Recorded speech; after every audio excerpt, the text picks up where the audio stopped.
not have a thread dot sleep and worry about missing the next millisecond tick. So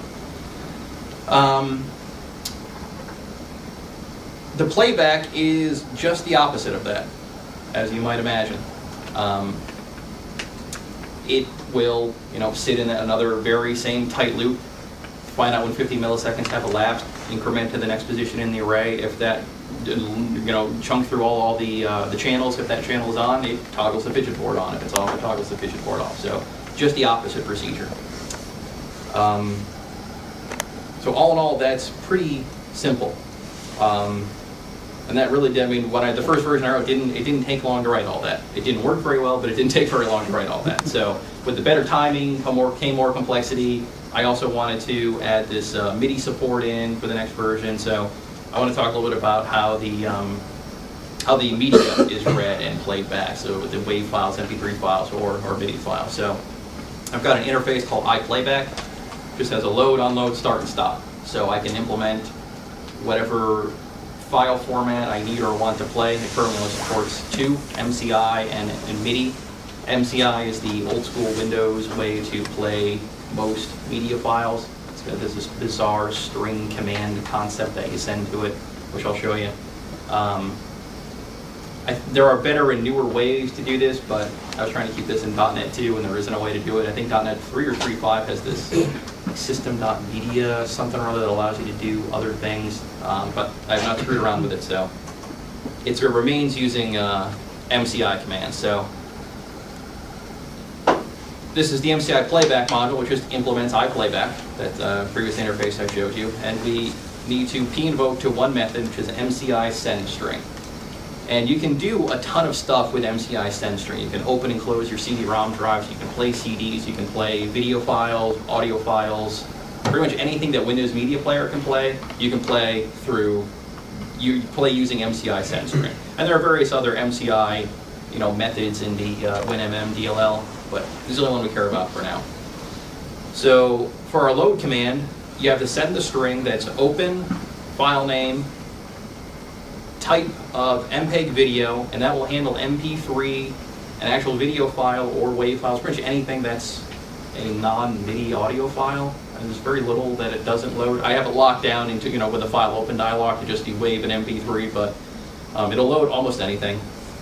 And then this alias media file command, which allows you to, from anytime in the future, refer to that file that's playing as media files. You don't need to remember the path and various other things. You can just call it media file.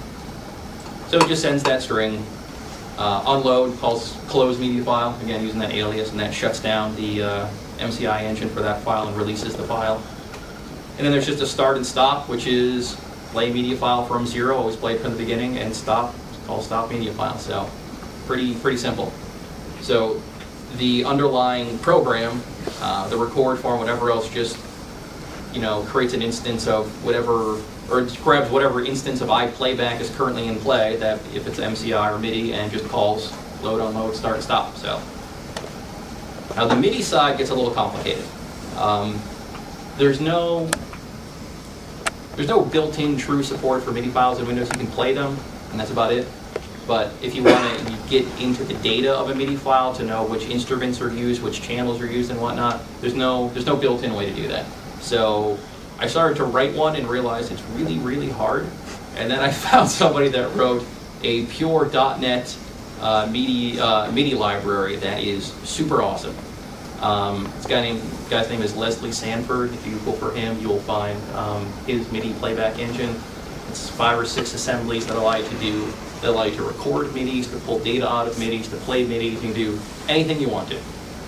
So I used his engine to deal with MIDI file parsing. So the idea here is that MIDIs there's no music stored in a MIDI. It's just data of what instrument to play, when to turn it on, when to turn it off, or how long to hold a note.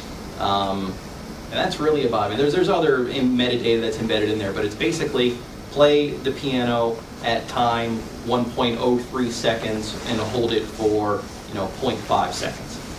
So it's pretty easy to take that data and turn it into a sequence, because instead of playing that instrument note, we just want to hold that light sequence, or that channel in our light strand on. So this playback engine will both pull the data from the MIDI file and convert it into something our sequencer can use, as well as play back the MIDI file. So there are a couple events that you want to hook up. Channel message played is an event that gets fired every time a note is played or stopped, or something happens to a note on a channel. And then there's these chased and stopped commands. Chased is a MIDI command. I don't quite understand what it does, but you need to hook that one up, otherwise you won't get all your note data. Stopped is when a note actually stops on that channel. So this will take the music file that's passed to it, hopefully a MIDI file, otherwise it'll explode. It'll open up an output device. You can have multiple MIDI devices hooked up to a PC. In general, you probably only have one or two, which are what's built into your sound card. So I just open up the output device 0, which should be the default of whatever your sound card happens to be, or whatever's on your PC.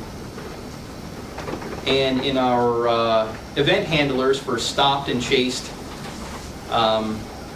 we actually need to send every MIDI command in the MIDI file to your sound card individually. That's how low level this library is. It doesn't actually play it for you. You have to, it'll start reading through the file at the proper timing, and it'll say, hey, there's a note, what the hell do you want to do with it? And then you have to call MIDI out, or MIDI out device.send whatever that message is to your sound card for it to actually be played. So, and again, this is great for us because while we're playing that note, we can also toggle our fidget channel on or off in order to flash that string of lights. Now, so this is just the playback engine, which is just taking the data as it's coming in from the MIDI file and passing it to the sound card and playing it, which is just like the MSI playback. It's just playing back that media file. If we go into our new sequence form, and this is the form you saw at the very beginning where you loaded the MP3 file and it had the fidget grid of what devices were connected.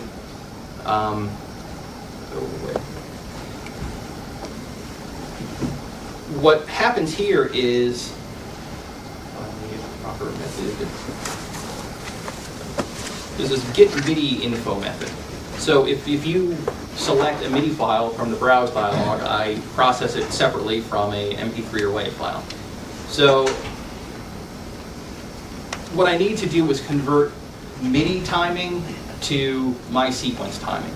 MIDI timing has this bizarre timing concept where basically there's a tempo in the MIDI file, which gets divided by this random value of 48, which has something to do with music, and I don't know all these things, but it works. And then divided by a full second. This basically turns into the number of milliseconds per tick. In a MIDI file, it's like the opposite. You get the number of ticks per millisecond.